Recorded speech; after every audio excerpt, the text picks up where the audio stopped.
اعوذ باللہ السمیع العلیم من الشیطان اللعین الرجیم، بسم اللہ الرحمن الرحیم، وصلی اللہ علی سیدنا محمد وآلہ الطاہرین، اللہم صلی علی محمد وآل محمد وعجل فرجہم۔ بسم اللہ الرحمن الرحیم، اللہم کل ولیک الحجۃ ابن الحسن صلواتک علیہ وعلی آبائہ فی ہذہ الساعہ وفي كل ساعة وليا وحافظا وقائدا وناصرا ودليلا وعينا حتى تسكنه أرضك توعا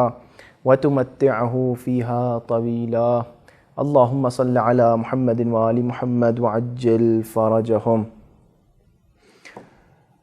عزیزان محترم، آپ سب کو خوش آمدید کہتے ہیں ہمارے اس چوتھے درس میں، کہ جہاں پر ہم نے کچھ شبہات ابھی تک آپ کے سامنے بیان کیے، کچھ سوالات تھے کہ جس کا جواب آپ کے سامنے پیش کیا، اور اکثر ان میں سے وہ باتیں تھیں کہ جو گزشتہ دروس میں بیان ہو چکی تھیں۔ آج بھی کچھ ایسی ہی بات آپ کے سامنے بیان کرنا ہے، لیکن اب تھوڑا سا درس جو ہے ہمارا سوالات سے ہٹ کر ایسے مفاہیم کی طرف آ رہا ہے کہ جو پیورلی جو ہے وہ اصول دین سے مرتبط ہیں، یعنی توحید۔ توحید میں آپ کے سامنے بہت ساری باتیں گزشتہ سال بیان کی تھیں، اور بہت سارے براہین آپ کے سامنے پیش کیے تھے کہ ہم نے خداوند عالم یکتا ہے، ایک ہے، واحد ہے، احد ہے، یہ تمام چیزیں آپ کے سامنے بیان کی تھیں، اور اس کی دلیلیں بھی دی تھیں کہ وہ کیوں ایک ہے۔ اور بہت ساری دلیلوں میں سے ایک دلیل یہ تھی کہ اگر ہم یہ کہیں، اور یہ ہم ایک جسے کہا جائے ریفریش کر رہے ہیں آپ کی ان معلومات کو،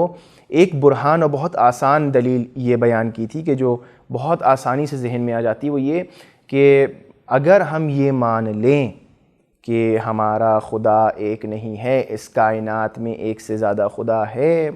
اور خدا دو ہیں، تو اس کا مطلب یہ ہے کہ اگر دو چیزیں ہیں تو پھر دونوں میں اختلاف ہونا چاہیے، کسی نہ کسی طریقے کا فرق ہونا چاہیے،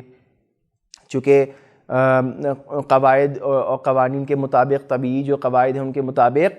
جب تک دو چیزوں کے درمیان اتحاد ہے تمام جہات سے، تو وہ دو چیزیں نہیں ہیں، وہ اس کا مطلب ایک ہی چیز ہے۔ اور جیسے ہی آپ کو کسی چیز سے دوسری چیز کے ساتھ فرق بیان کرنا ہے، تو آپ کو کم از کم ایک فرق بیان کرنا پڑے گا تاکہ دوئیت وجود میں آئے، دو ہونا سمجھ میں آئے، ورنہ دو ہونا آپ سمجھا ہی نہیں سکتے۔ آپ اگر یہ بار بار کہیں کہ ہمارے دو خدا ہیں، اور دونوں خدا تمام جہات سے، ہر پرسپیکٹیو اینگل سے اور ہر طریقے سے جو ہے وہ ایک جیسے ہیں، تو اس کا مطلب وہ دو نہیں ہیں، وہ ایک ہے۔ اور اگر آپ یہ کہیں کہ نہیں وہ دو ہیں، ٹھیک، اب یہ دوسرا مرحلہ ہے کہ اگر آپ یہ کہیں نہیں وہ دو ہیں لیکن وہ جو ہیں وہ ہر طریقے سے ایک نہیں ہیں اور وہ دو ہیں، تو اب اگر جو ہے ہر طریقے سے ایک نہیں ہے، ان میں اختلاف ہے، کسی نہ کسی طریقے سے کوئی نہ کوئی اختلاف ہے، تو پھر بات یہاں پر یہ آتی ہے کہ اگر دنیا میں دو خدا ہوتے تو دو الگ الگ ذاتیں ہوتی، دو الگ الگ خدا ہوتے، دونوں کے مزاج میں اختلاف ہوتا، لہٰذا ضروری یہ ہو جاتا کہ اس کائنات میں دو طریقے کی نظم نظر آتی ہمیں، ہے نا۔ برہان نظم میں یہی بیان کیا تھا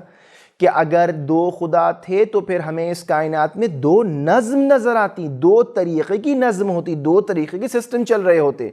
ایسا ہو ہی نہیں سکتا کہ جو ہے دو لوگ ہوں سب اور پوری طریقے سے مزاج ایک جیسے ہوں، تو اس کا مطلب یہ نہیں ہو سکتا۔ آپ یہ کہتے کہ نہیں دو خدا ہیں، اور دو خدا جو ہے وہ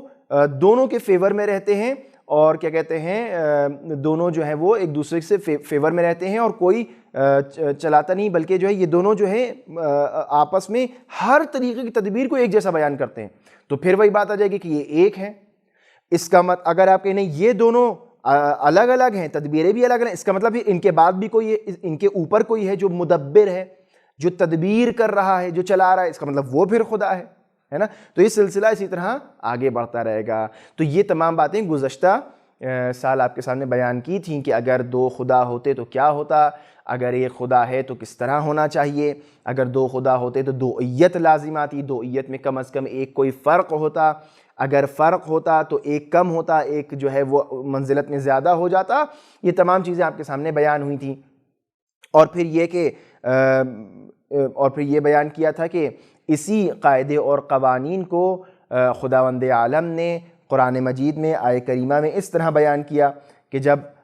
یہ بات آئی کہ بھئی اس دنیا میں دو خدا ہیں، تو پروردگار عالم نے قرآن مجید میں کیا فرمایا کہ لو کان فیہما آلہۃ الا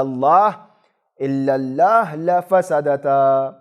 کہ اگر اس کائنات میں دو خدا ہوتے تو کائنات فاسد ہو جاتی، ٹکراؤ ہو جاتا، اپنے نظام پر یہ کائنات برقرار نہ رہتی. چونکہ ہم نے کہا تھا ہم اس کائنات میں، اس عالم ہستی میں ایک خاص نظام دیکھتے ہیں، اور یہ نظام بتاتا ہے کہ اس کو چلانے والا ایک ہے. کیوں؟ چونکہ اس کائنات میں ہر چیز ایک خاص نظم کے ساتھ ہو رہی ہے، ہر چیز میں ایک خاص ہمیں سسٹم نظر آ رہا ہے. اگر سسٹم سے ہٹ کر کوئی چیز ہوتی تو ہم یہ کہہ سکتے تھے کہ بھئی ممکن ہے ایک اور خدا ہو، لیکن نظم ایک ہے، اور اس نظم میں کوئی خرابی نہیں پیدا ہو رہی ہے، اس نظم میں کوئی ٹکراؤ نہیں پیدا ہو رہا ہے. ہمیں کوئی اور غیر از ایک نظم، کوئی اور نظم یعنی وہ سسٹم، نظم یعنی وہ سسٹمیٹک طریقہ جو اس کائنات پر حاکم ہے. ہر چیز میں انسان کا پیدا ہونا، انسان کا کھانا، انسان کی خلقت، اس دنیا میں سورج و چاند و ستاروں کی حرکات، اس کائنات کا روٹیشن، ریولیوشن، پورا نظام شمسی، ہر چیز ایک خاص نظم کی طرف جو ہے وہ ہمیں بتاتی ہے کہ اس عالم کائنات میں ایک نظم ہے. یا مثال کے طور پر مولا علی علیہ السلام نے امام حسن مجتبیٰ علیہ السلام سے وصیت میں فرمایا تھا کہ بھئی اگر کوئی اور خدا ہوتا تو اس کے اوپر ضروری تھا کہ وہ اپنے آپ کو پہچنوائے، اور وہ بھی ایک سلسلہ انبیاء کو بھیجے. کتنی خوبصورت دلیل تھی یہ، اور ہے کہ وہ بھی جو ہے وہ انبیاء کو بھیجے. لیکن جتنے بھی 1,24,000 انبیاء ہمارے سامنے آئے ہیں، سب نے کلمہ واحد کی طرف جو ہے وہ دعوت دی اور کہا قولوا لا الہ الا اللہ تفلحوا، کہ کہو کہ اللہ ایک ہے تاکہ کامیاب ہو جاؤ. یہ ہر ایک کی جو ہے وہ زبان پہ تھا، اور ہر ایک نے اپنے کردار سے اسی پیغام کو پہنچایا کہ اللہ ایک ہے، خالق ایک ہے، واحد ہے، یکتا ہے. لہٰذا ہم کو اس توحید کو سمجھنا ہے کہ بھئی اگر توحید ایک ہے تو اب جب توحید کی بات آتی ہے تو توحید میں مختلف اقسام ہیں، مختلف قسمیں ہیں. انسان یہ دیکھے توحید جو ہے وہ ربوبیت کے عنوان سے ہے، الوہیت کے عنوان سے ہے، خلق کرنے کے عنوان سے ہے، افعالی ہے، ذاتی ہے، صفات کے اندر ہے. مختلف جو ہیں وہ پہلو ہیں خداوند عالم کی خالقیت کے، مالکیت کے، ولایت کے، اور تمام وہ چیزیں جو ہم خداوند عالم سے متصف کرتے ہیں صفات کو، اس سے ان کا کہاں پر جو ہے وہ صفات میں، توحید میں ان کا کہاں پر جو ہے وہ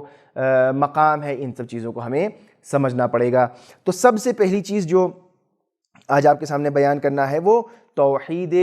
ذاتی ہے، یعنی پروردگار عالم کی جو توحید ہے، کہ جس کو ہم کہتے ہیں کہ وہ واحد ہے، وہ احد ہے. تو توحید ذاتی سے کیا مراد ہے؟ ٹھیک ہے، تو اس کو انشاءاللہ لکھیے گا آپ کہ توحید ذاتی، پہلی چیز ہماری جو گفتگو ہے وہ ہے توحید ذاتی.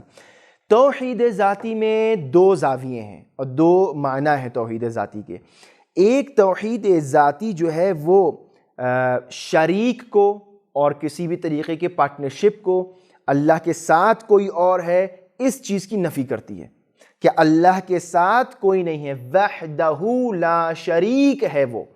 وہ ایسا واحد ہے کہ جس کا کوئی شریک نہیں ہے. ٹھیک، تو پہلی تو توحید ذات یعنی وہ اپنی ذات میں اکلوتا ہے. ٹھیک، اور دوسرا توحید ذاتی سے معنی یہ نکلتا ہے کہ اس کے اندر ترکیب نہیں ہے، وہ مرکب نہیں ہے، بلکہ کیا ہے، وہ بسیط ہے. بسیط یعنی اس کے اندر اجزاء نہیں ہیں، وہ مرکب نہیں ہے، وہ چیزوں سے مل کر نہیں بنا ہے، لہٰذا کہا جاتا ہے وہ بسیط ہے۔ علماء اس توحید ذاتی کو جو دو معنی ہے کہ بھئی وہ یکتا ہے اور اس کا کوئی شبیہ اور شریک نہیں ہے اور وہ بسیط ہے، اس کو کہتے ہیں توحید واحدی، یعنی اس کا کوئی شریک نہیں ہے، اس کو توحید واحدی کہتے ہیں، اور اس کو توحید احدی، یعنی کہ وہ بسیط ہے، وہ مرکب نہیں ہے، تو وہ احد بھی ہے اور واحد بھی ہے۔ جس طرح سے ہم سورہ قل هو اللہ، اس لیے اس کو سورہ توحید کہتے ہیں، اور سورہ قل هو اللہ کی بہت اہمیت ہے، بہت فضیلت ہے۔ قل هو اللہ جب ہم پڑھتے ہیں تو ترجمہ اس کا آپ انشاءاللہ اس کو دیکھیے گا، جو جانتے ہیں تو بہت اچھا، جو نہیں جانتے اس کو ضرور ترجمہ پڑھیں، اور تاکید ہے اس بات کے اوپر کہ انسان جو سورہ نماز میں مستقل طور پر انسان پڑھتا ہے،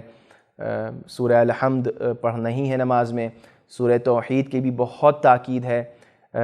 مختلف چھوٹے جو سورے ہیں انسان اکثر ان کا انتخاب کر لیتا ہے نماز کے لیے، سورہ کوثر ہے، سورہ انا انزلناہ فی لیلۃ القدر ہے، سورہ انا اعطیناک الکوثر ہے، تو یہ تمام سورہ قدر ہے، سورہ کوثر ہے، سورہ تبت یدا ہے،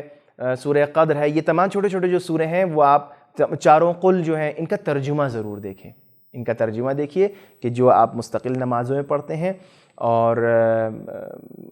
نماز کا بھی ترجمہ دیکھیے کہ نماز کے جو اذکار ہیں، سبحان ربی الاعلی و بحمدہ، سبحان ربی العظیم و بحمدہ، سمع اللہ لمن حمدہ، بحول اللہ و قوتہ اقوم و اقعد، اس کا کیا مطلب ہے، ان سب کا ابھی اس کی طرف بھی انشاءاللہ اشارہ کریں گے، تو ان کا ترجمہ دیکھیے تو انسان کو لطف آئے گا نماز پڑھنے میں۔ تو کیا ہے، ہم توحید واحدی اور احدی، یعنی ہم کہتے ہیں بسم اللہ الرحمن الرحیم، قل هو اللہ احد اللہ الصمد، کہ اے میرے حبیب کہہ دیجئے، قل یہ کہہ دیجئے کہ اللہ احد، اللہ احد وہ احد ہے، قل هو اللہ احد اللہ الصمد لم یلد ولم یولد وَلَمْ يَكُنْ لَهُ كُفُوًا أَحَد، پہلی آیت اور چوتھی آیت، وَلَمْ يَكُنْ لَهُ، اور اس کے لیے کوئی نہیں ہے کف، کوئی بھی اس کا کف یعنی پارٹنر نہیں ہے، کوئی بھی اس کے ساتھ نہیں ہے۔ تو یہ جو پہلی اور چوتھی آیت ہم کو جو ہے وہ توحید واحدی اور احدی کی طرف بتا رہی ہے، یعنی توحید ذاتی، ذات، دال والا، اس کی ذات میں جو ہے پروردگار عالم کی توحید ہے۔ لہٰذا کسی نے اسی سلسلے میں امام علی مرتضیٰ علیہ السلام سے سوال کیا، اور اس نے سوال کیا تو امام نے اس کی طرف اشارہ فرمایا، اور فرماتے ہیں امام کے اما الوجہان اللذان یثبتان فیہ فقول القائل هو واحد لیس له فی الاشیاء شبہ کذالک ربنا، اور پھر فرمایا وَقَوْلُ الْقَائِلِ إِنَّهُ عَزَّ وَجَلَّ أَحَدِيُّ الْمَعْنَى يَعْنِي بِهِ أَنَّهُ لَا يَنْقَسِمُ فِي وُجُودٍ وَلَا عَقْلٍ وَلَا هَمٍّ كَذَلِكَ رَبُّنَا عَزَّ وَجَلَّ، کہ پروردگار عالم کے لیے امام علیہ السلام دو باتیں فرما رہے ہیں کہ جو توحید اس کے لیے ثابت ہے، اللذان یثبتان فیہ اللہ کی صفات اللہ کے لیے جو ثابت ہے وہ کیا ہے، ہوا واحد لیس لہ فی الاشیاء شبہ، وہ ایسا واحد ہے کہ اشیاء میں ان تمام چیزوں کے درمیان اس کا کوئی شبیہ نہیں ہے، اس کی کوئی مثال نہیں ہے، لیس کمثلہ شیء، اس کی کوئی مثال نہیں ہے، اس کا کوئی شبیہ نہیں ہے، اس کا کوئی جسے کہا جائے تمثیل نہیں دی جا سکتی، اس کے جیسا کوئی نہیں ہے۔ پھر فرمایا کذالک ربنا، اور اسی طرح سے ہمارا رب ہے۔ اور پھر آپ فرماتے ہیں، اور پھر جیسے کہ کہنے والے نے کہا کہ انہ عز وجل احدی المعنی، یعنی بہ انہ لا ينقسم فی وجود ولا عقل ولا وہم، کہ پروردگار عالم احد ہے، اس طریقے کا احد ہے کہ وہ کسی بھی انسان کی عقل میں یا وہم میں، گمان میں جدا نہیں کیا جا سکتا، تقسیم نہیں کیا جا سکتا، ایسا احد ہے، لا ينقسم، تقسیم قبول نہیں کرتا۔ تو فرمایا کہ کذالک ربنا عز وجل، کہ ہمارا رب اس طرح کا ہے۔ تو یعنی کیا، یعنی یہ توحید ذاتی کے دو معنی ہیں۔ توحید ذاتی یعنی کہ ایک تو اس کا کوئی شریک نہیں ہے، اور دوسری یہ کہ اس کی ذات میں ترکیب نہیں ہے، اس کی ذات کو تقسیم نہیں کیا جا سکتا، بسیط ہے اس کی ذات، لہذا فرمایا کہ وہ احد ہے، اور وہ خارج ہے، باہر ہے ہمارے ذہن سے، ہماری عقول سے، کہ ہم اس کو اس طریقے سے انفکاک کر سکیں، جدائی اس کے اندر ڈال سکیں. اور اس کی یہ صفات اس کی ذات میں ہیں، اور یعنی الگ الگ نہیں ہے، دوئیت اس کے اندر نہیں پائی جاتی، کہ ہم انشاءاللہ بھی بیان کریں گے اس بات کو. پھر روایت میں ایک اور جگہ امام علیہ السلام نے فرمایا، امام صادق علیہ السلام نے فرمایا کہ ان اللہ تبارک و تعالی واحد متوحد بالوحدانیت متفرد بامرہ، یعنی پروردگار عالم واحد ہے، متوحد ہے، یعنی یکتا ہے، یگانہ ہے، بالکل اکلوتا ہے، اور اپنے تمام امور میں منفرد ہے، یعنی وہ اپنی توحید میں جو ہے، اپنی وجود اور ہویت میں جو ہے وہ واحد ہے. لہٰذا یہاں ان سب روایات سے، اس جیسی بہت ساری آیات روایات سے ثابت ہوتا ہے کہ جب ہم کہتے ہیں کہ اللہ ایک ہے، اللہ کے توحید کے اوپر اصول دین میں ہم کہتے ہیں توحید، عدل، نبوت، امامت، قیامت، تو یہاں پر توحید سے مراد یہ تمام توحیدیں ہیں کہ جن کے اوپر ہمیں عقیدہ رکھنا ہے. اور پھر توحید کے اندر توحید ذات میں یہ دو معنی، ان کے اوپر ہمیں سوچنا ہے اور غور و فکر کرنا ہے. لہٰذا یہ بہت ضروری ہے کہ انسان ہر چیز میں اللہ کو اس طرح سے جانے کہ اس کے اندر ترکیب نہیں ہو سکتی، اس کے اندر دوئیت نہیں ہو سکتی، اس کے اندر بساطت موجود ہے، وہ ایک ہے، اکلوتا ہے، اور اس جیسا کوئی نہیں ہے. اور ہمیں اپنی یعنی انسان کی اگر واقعاً توحید جو ہے وہ صحیح ہو جائے تو اس کے تمام جو عقائد ہیں اور جو بلیف سسٹم ہے وہ صحیح ہونے لگے گا. اور اگر ہمیں کسی کے عقائد میں کہیں غلطی نظر آتی ہے تو اس کا مطلب یہ ہے کہ کہیں نہ کہیں توحید میں اس کی جو آئیڈیالوجی ہے اس میں کہیں نہ کہیں خرابی اور گڑبڑ ہے. اب توحید ذاتی کے بعد کیا آتی ہے؟ توحید صفاتی، یعنی اللہ اپنی صفات میں کس طرح سے واحد اور احد ہے اور وحدانیت اس کے اندر پائی جاتی ہے. کہا جاتا ہے کہ پروردگار عالم کی جو اہم ترین صفات ثبوتیہ کا درس آپ کے ذہن میں ہوگا، صفات ثبوتیہ ہیں، سلبیہ ہیں. تو صفات ثبوتیہ میں جو اہم ترین صفات ہیں اس میں ہم نے علم، قدرت اور حیات کو بیان کیا تھا. پروردگار عادل بھی ہے، سچا بھی ہے، بصیر بھی ہے، سمیع بھی ہے، علیم بھی ہے، یہ تمام چیزیں. لیکن علم، قدرت اور حیات اس کی ایک اساسی بحث ہے، اور بہت ساری جو ہے مباحث سے اس کی یہ جو صفاتیں جڑی ہوئی ہیں. لہٰذا جب ہم یہ کہتے ہیں کہ اللہ عادل ہے، اللہ عالم ہے، اللہ حکیم ہے، پروردگار عالم قادر ہے، وہ حی ہے، تو اس سے کیا مراد ہے؟ اس سے کیا مراد ہے؟ آیا مراد یہ ہے کہ صفات جو ہیں وہ زائد بر ذات ہے، یعنی زیادہ ہو رہی ہیں، یعنی ایڈ کی جا رہی ہیں ذات میں؟ ایسا نہیں ہے. اگر ہم یہ کہیں کہ صفات ایک صفات کا مجموعہ ہے اور ایک ذات ہے، یہ صفات اس ذات کے لیے ثابت کی جا رہی ہیں، تو اللہ تبارک و تعالیٰ کے لیے یہ بات غلط ہے، یہ بات جو ہے وہ کفر اور شرک کی اس میں آمیزش ہو جائے گی. بلکہ ہم اگر مثال دیں ممکنات کے لیے، اللہ واجب الوجود ہے، ہم لوگ سب ممکن الوجود ہیں. تو اب ممکنات میں کیا ہوتا ہے؟ ہمارے اور آپ کے ساتھ کیا ہوتا ہے؟ ایک ہم ہیں اور ایک ہماری صفات ہیں. مثال کے طور پر ہم یہ کہیں کہ علی شجاع ہے، ہم یہ کہیں زید عالم ہے، ہم یہ کہیں حسن جو ہے وہ خوبصورت ہے، ہم یہ کہیں حسین جو ہے وہ لمبا ہے. تو یہ جو تمام مثالیں ہیں، اونچا، چھوٹا، لمبا، چوڑا، موٹا، پتلا، یہ تمام صفات کیا ہیں؟ یہ تمام صفات ایک شخص کی ذات سے باہر ہیں، کہ جس کو ہم کہہ رہے ہیں کہ یہ ایسا ہے. یعنی پہلے ایک ذات ہو پھر اس کی صفات بیان کی جائیں، یعنی ہم اس کے اوپر حمل کریں. اس کا مطلب کیا ہے؟ اس کا مطلب یہ ہے کہ ایک زمانہ تھا کہ جب یہ صفات اس ذات کے پاس نہیں تھی. مثال کے طور پر زید عالم نہیں تھا، ایک وقت تھا کہ جب زید عالم نہیں تھا، یا ایک وقت تھا کہ جب فلاں شخص جو ہے وہ لمبا نہیں تھا، چھوٹا تھا، بچہ تھا. ٹھیک ہے، یعنی یہ پہلے نہیں تھا، اب ہے. اور یہ بھی ممکن ہے کہ ایک وقت آئے کہ یہ صفت اس سے چھن جائے. آج فلاں صاحب عالم ہیں، ہو سکتا ہے کل وہ جو ہے وہ عالم نہ رہیں. بہت زیادہ دیکھا گیا ہے، خدا نخواستہ کسی کے سر پہ چوٹ لگ جائے، تمام چیزیں وہ بھول جاتا ہے، اپنے گھر کا پتہ، اپنا نام تک بھول جاتا ہے.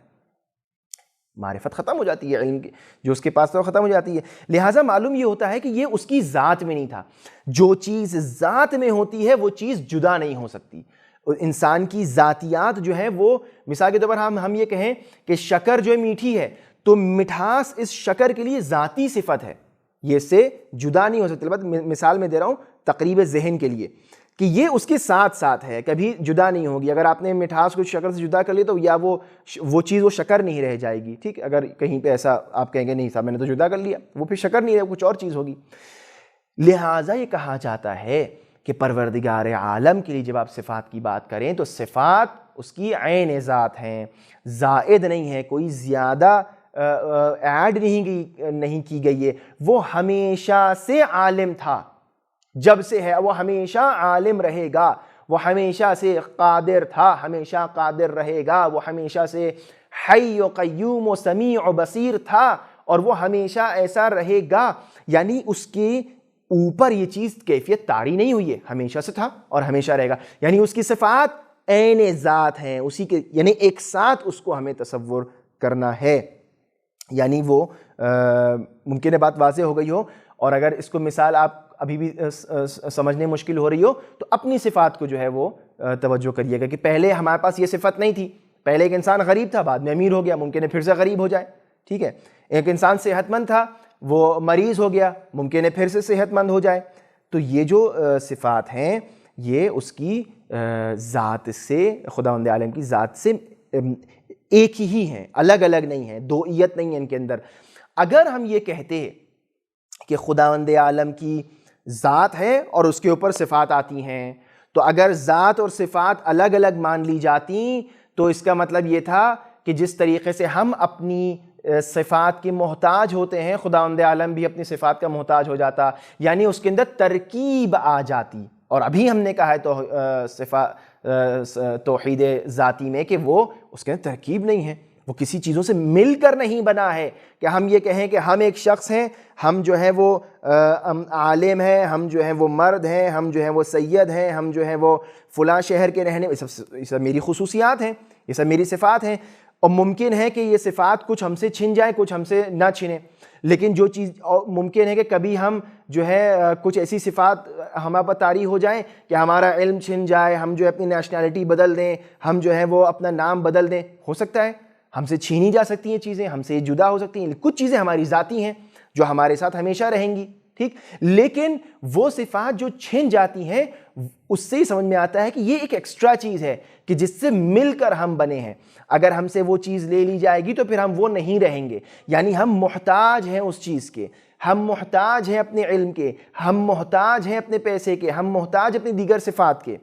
تو یہ جو ترکیب ہوتی ہے کہ جس سے مل کر کچھ چیز بنے، تو یہ ترکیب انسان کی احتیاج و ضرورت کے اوپر دلالت کرتی ہے، اور پروردگار عالم کے اندر احتیاج و ضرورت نہیں ہے اس کے اندر کہ وہ ہم یہ کہیں کہ وہ اس کو کسی چیز کی ضرورت ہے، وہ کسی چیز کا محتاج ہے۔ محتاج لفظ زیادہ اچھا ہے، ضرورت نہیں، محتاج ہے وہ کسی چیز کا، ایسا نہیں ہے۔ لہٰذا پروردگار عالم کی جو صفات ہیں وہ مرکب نہیں ہے ذات کے ساتھ، ترکیب نہیں پائی ہیں، بلکہ عین ذات ہیں، خود ذات ہیں۔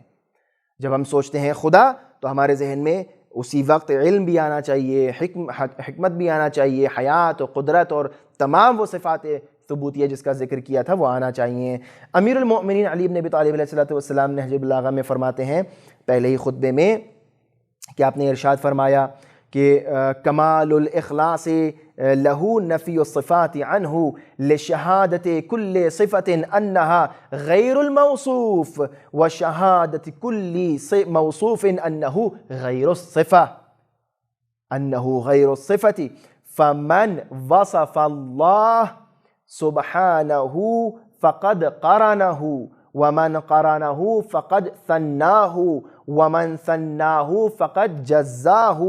ومن جزاہ فقد جہلہ۔ یعنی جان لو، سمجھ لو اس بات کو کہ کمال جو ہے، جو اخلاص کا کمال ہے وہ اس میں ہے کہ انسان اللہ کی صفات کو نفی کر دے، نفی صفات عنہ۔ کیوں نفی کرے ساری صفات کو اس کی ذات سے؟ یعنی زیادہ نہیں ہے، کہے وہ زیادہ نہیں ہے، لشہادت، یہ نہیں کہ اس کی صفات کا منکر ہو جائے، نہیں، بلکہ یہ کہ یہ اس بات کا انکار کیا جائے کہ اس کی صفات ذات سے جدا ہیں، اس کا انکار کرے۔ کیوں؟ لشہادت چونکہ گواہی دیتی ہے ہر صفت کہ وہ اپنے موصوف سے جدا ہے. میری صفت گواہی دے، میرا عالم ہونا یا میرا قادر ہونا گواہی دے رہا ہے کہ وہ قدرت الگ ہے اور میں الگ ہوں. چونکہ ایک زمانہ آئے گا کہ جب میرے پاس کوئی قدرت نہیں رہ جائے گی، اور ایک زمانہ تھا کہ جب میرے پاس کوئی قدرت نہیں تھی. چونکہ ہر صفت جو امام فرما رہے ہیں، امام فرماتے ہیں نجم البلاغہ میں کہ ہر صفت یہ گواہی دیتی ہے کہ وہ اپنے موصوف سے الگ ہے. وَشَہَادَةِ كُلِّ مَوْصُوفٍ أَنَّهُ غَيْرُ صِفَةٍ، اور ہر موصوف بھی یہ بتاتا ہے، گواہی دیتا ہے کہ وہ اپنی صفت سے جدا ہے. فمن وصف اللہ سبحانہ، اب اگر کوئی آدمی جو ہے وہ آ کے کہے کہ کوئی صفت اللہ پر طاری ہو رہی ہے، باہر سے آ رہی ہے، اس کو متصف کر رہے ہیں اللہ کی ذات اقدس کو، تو فقد قرنہ، اور اس نے جو ہے وہ جسے کہا جائے اگر اس چیز سے کہا تو اللہ کو اس نے کسی چیز کا قرین جان لیا، کسی چیز کے ساتھ اس کی ترکیب جو ہے وہ اس کو مرکب سمجھ لیا. اور جس نے اس کی ترکیب کو سمجھ لیا تو فقط فنا ہو، تو اس نے کہا کہ بھئی دو اب اللہ ہیں، اس کی دوئیت کا قائل ہو گیا. اور جو بھی اللہ کی دوئیت کا قائل ہو جائے گا فقط جزا ہو، تو اس کا مطلب یہ کہ اللہ کے وہ اجزاء کا قائل ہو گیا ہے. اللہ جو ہے وہ جز اور اس کے اجزاء ہو گئے. ومن اجزاہ فقط جاہلہ، اور جس نے یہ اس نتیجے پہ پہنچ گیا، ظاہر سی بات ہے کہ وہ جاہل ہے، اللہ کی صفات کو نہیں پہچانتا. لہٰذا کہا جاتا ہے کہ بڑی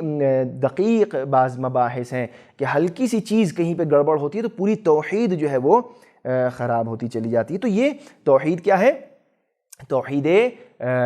انسان کی توحید صفات، کہ اللہ کی توحید صفات، کہ اللہ کو، پروردگار عالم کو، اللہ جل جلالہ و عز شأنہ کو انسان جو ہے وہ اپنی صفات میں اس کی صفات کو عین ذات مانے، یعنی زائد بر ذات، یعنی ایک ایکسٹرا چیز نہ مانے، بلکہ اس کی ذات اس کی عین صفات ہیں. جس طرح سے عین علم کو ہم کہیں اللہ عین علم ہے، علم عین اللہ ہے، قدرت عین اللہ ہے، یعنی اس کی ذات کے اندر یہ تمام، یعنی یہ کہنا بھی کہ اس کی ذات کے اندر یہ چیزیں ہیں، شاید الفاظ میں چونکہ اتنی طاقت نہیں کہ ان مفاہیم کو بخوبی القاء کر سکیں، لیکن مولا کی جو تفسیر اور توضیح تھی، اس سے باقاعدہ واضح ہو رہا ہے کہ یہ کہنا کہ کوئی ایکسٹرا چیز اللہ کے اوپر حمل ہو رہی ہے اور کہا جا رہا ہے کہ میرا اللہ اس صفت والا ہے، تو اس کا مطلب یہ نہیں کہ اللہ کے اوپر یہ صفت کہیں اور سے آئی ہے. تو بات واضح ہو گئی ہوگی انشاءاللہ. اب آپ دیکھیں تیسری اور آخری چیز جو اب آپ کے سامنے بیان کرنا ہے کہ وقت بھی بہت زیادہ نہ لگے، وہ یہ ہے توحید افعالی، یعنی خداوند عالم اپنے افعال میں واحد و یکتا ہے، یعنی وہ اپنے افعال میں کسی کو جو ہے وہ اپنا شریک نہیں بناتا، یعنی وہ جو کچھ کرتا ہے خود اکیلا یکتا و تنہا کرتا ہے. لا شریک لہو بھی اس بات سے بات ثابت ہوتی ہے. پس اب خداوند عالم کے لیے جب ہم یہ کہتے ہیں کہ اللہ اپنے افعال میں واحد ہے اور توحید رکھتا ہے، تو اس کا مطلب یہ ہے کہ اس کو کوئی یاور و مددگار کی ضرورت نہیں ہے، وہ اکیلا یکتا و تنہا جو ہے. اب دیکھیں یہ ہمارے عقائد ہیں، یہ ہمارے عقائد ہیں، ایسا نہیں ہے کہ جو ہے ہم بتاتے کچھ ہوں کرتے کچھ ہوں. نہیں، الزام لگتا ہے کہ شیعہ حضرات جو ہیں وہ ائمہ کو جو ہے وہ اللہ کی جو ہے وہ جگہ بیٹھا دیتے ہیں اور شرک کرتے ہیں. نہیں، ہم ائمہ اطہار کو کسی کو بھی چاہے 14 معصومین ہوں، چاہے کوئی بھی نبی ہو، کسی کو بھی اللہ کے ساتھ اس کا شریک نہیں سمجھتے. یہ کفر ہے، شرک ہے. اللہ کے ساتھ کوئی بھی ذات اس کے افعال میں شریک نہیں ہے. ہاں، اللہ اپنے اختیار سے اپنے بندوں کو یہ صفت دے کہ وہ کچھ ایسے کام کریں کہ جس کے ذریعے الہی صفات ان ذوات مقدسہ میں، ان خاصان خدا میں ظاہر ہوں، وہ اللہ کی مرضی و مشیت ہے. لہٰذا یہاں سے آپ دیکھ رہے ہوں گے کہ اللہ کی افعال میں کوئی بھی جو ہے وہ شریک نہیں ہے، مددگار نہیں ہے. اللہ کو کسی کی ضرورت نہیں ہے کہ وہ اس کی مدد کرے. خداوند عالم نے سورہ کہف میں اس بات کو ارشاد فرمایا کہ ما شاء اللہ لا قوت الا باللہ، کوئی قوت نہیں ہے مگر ایک اللہ کی. تمام طاقتیں اللہ کی نہیں ہیں. ہمارے اور آپ کی جو طاقت ہے، اس سورج و چاند کی جو طاقت ہے، جو ہمارے اطراف انرجی ہے، جو ہمارے اطراف قوتیں ہیں، سب چیز کا منشا جو ہے اللہ کی قدرت ہے. ہر چیز کا جو سورس ہے وہ اللہ سبحانہ و تعالی کی قدرت ہے، اور خداوند عالم اپنی طاقت و قدرت سے جو چاہے وہ کر سکتا ہے۔ ان القوۃ للہ جمیعا، سورہ بقرہ میں 165 نمبر آیت میں اللہ نے فرمایا کہ جو ہے وہ ہر چیز جو ہے وہ اللہ کے قبضے قدرت میں ہے۔ اب اگر یوں اس کو واضح طور پر کہا جائے کہ جس طریقے سے ہم نے کہا تھا کہ توحید الوہیت میں کہ لا الہ الا اللہ، کوئی الہ نہیں ہے، کوئی الہ و معبود نہیں ہے سوائے اللہ کے، لا الہ الا اللہ، اسی طرح توحید افعالی کے لیے کہا جاتا ہے کہ لا مؤثر فی الوجود الا اللہ، کہ اس کائنات میں کوئی مؤثر نہیں ہے، کوئی اثر انداز چیز نہیں ہو رہی ہے مگر ایک اللہ، یعنی ہر چیز جو اس دنیا میں ہو رہی ہے وہ اللہ کی وجہ سے ہو رہی ہے، یعنی اللہ سبحانہ و تعالی کی قدرت کی وجہ سے ہو رہی ہے، اللہ کے اعتبار سے ہو رہی ہے، ہر فعل جو ہے وہ اس نے اللہ نے قدرت عطا کی ہے۔ تو جو افعال ہمارے سامنے ہم بول رہے ہیں، ہم کر رہے ہیں، ہم کام، ہم سے مراد صرف فقط انسانی، ہر چیز اس کائنات میں جو ہے وہ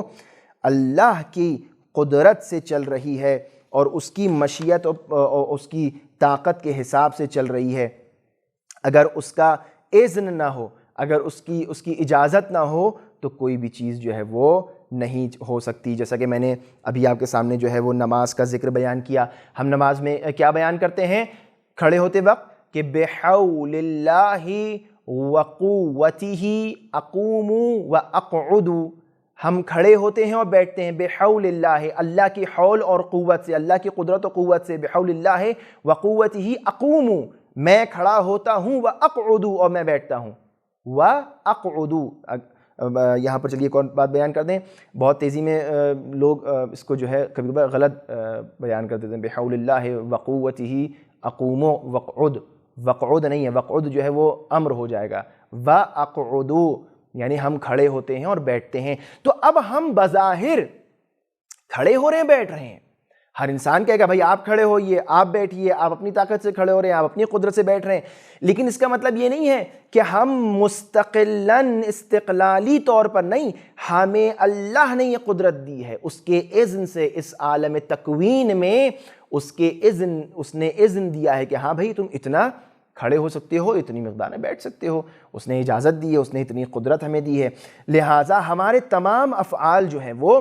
اس کی طول میں ہیں، نہ کہ اس کے عرض میں، یعنی ہم جو بھی کرتے ہیں وہ اس کی مشیت کے حساب سے، اسی کی لائن میں اور اسی کے ارادے و قدرت کے حساب سے ہوتا ہے، نہ یہ کہ جو ایک طرف اللہ کی قدرت و ارادہ ایک طرف جو ہے کسی اور کرنا، ایسا نہیں ہے، یہ وہی شرک و کفر والی بات ہو جائے گی۔ لہٰذا اب اگر کوئی یہ سوال کرے کہ صاحب آپ تو یہ کہہ رہے ہیں کہ ہر چیز جو ہے وہ اللہ کرتا ہے، ہر چیز جو ہے وہ اللہ کے اختیار میں ہے، تو اب اگر ہم کسی کو مار رہے ہیں، اب اگر ہم کسی کو بس ظلم کر رہے ہیں تو اس میں بھی اللہ شریک ہے؟ تو ایک مختصر سا بس ایک شبہ ہے، میں اس کا جواب دے کر آگے بڑھ رہا ہوں کہ اگر یہ کہا جائے کہ انسان جو ہے وہ اپنے افعال میں اگر اللہ جو ہے وہ وہی قدرت دے رہا ہے، وہی جو ہے اس کی قدرت سے ہو رہی، تو اس کا مطلب جو ہے وہ انسان مجبور ہے۔ انسان جو ہے وہ اگر اللہ ہر چیز کر رہا ہے، اس کی قدرت جو ہے ہر چیز میں جو ہے وہ آ رہی ہے، تو اس کا مطلب یہ کہ انسان مجبور ہے کہ جو ہے وہ یہ کام کر رہا ہے، اور انسان جو ہے وہ گناہگار نہیں ہے، انسان کو کیوں سزا ہو رہی ہے؟ بھئی اللہ کر رہا ہے، اللہ جو ہے اس کا جواب دے۔ اب یہاں پر جو ہے وہ جواب یہ دیا جاتا ہے کہ اگر دو چیزیں ہیں، اگر مثال کے طور پر سوال یہ بھی کیا جا سکتا ہے کہ اگر کوئی اچھی راہ پہ چلا گیا تو اس نے بھی کوئی بڑا جو ہے وہ کام نہیں کیا ہوگا، کوئی برے راہ پہ چلا گیا تو اس نے بھی کوئی برا کام نہیں کیا۔ اب یہاں پر جواب یہ آتا ہے کہ ہدایت جو ہے وہ دو طریقے کی ہو سکتی ہے۔ ہدایت ایک وقت یہ ہوتا ہے آپ کہیں کہ آپ نے کسی کی ہدایت کی، یعنی آپ نے اس کا ہاتھ پکڑا اور ہاتھ پکڑ کے اس کو مقصد تک پہنچا دیا۔ بارہا آپ نے اس بات کو سنا ہوگا کہ اس کو ہاتھ پکڑ کے پہنچانے کو کیا کہتے ہیں؟ ایصال الی المطلوب، کہ آپ نے مطلوب تک اور جہاں اس کو جانا تھا وہاں تک پہنچا دیا۔ ایک دفعہ یہ ہوتا ہے اراءۃ الطریق، یعنی آپ نے راستہ بتا دیا کہ دیکھو یہ راستہ ہے، یہ چیزیں ہیں۔ آپ نے اپنے بچوں کے ساتھ آپ کیا کرتے ہیں اپنے اسٹوڈنٹس کے ساتھ کہ آپ یہ کہتے ہیں کہ دیکھو یہ سلیبس ہے، یہ کتاب ہے، یہ چیپٹر ہے، اس دن ایگزام ہونے والا ہے، اس طرح سے میں تم کو پڑھا چکا ہوں یا اس طرح میں تم کو بتا رہا ہوں، یہ تمہیں کرنا ہے، ٹھیک ہے؟ کرو گے تو فائدہ ہوگا، پاس ہوگا، نہیں کرو گے تمہارے اختیار میں ہے، نقصان ہوگا۔ اب اگر ٹیچر جو ہے وہ کل آ کر جو ہے وہ یہ کہے کہ فلاں بچہ فیل ہو گیا، فلاں بچہ پاس ہو گیا، تو آپ یہ کہیں گے کیا ٹیچر نے جو ہے وہ مجبور کر دیا تھا؟ نہیں، ٹیچر نے جو ہے وہ اسٹوڈنٹس کو اراءۃ الطریق بتا دیا تھا.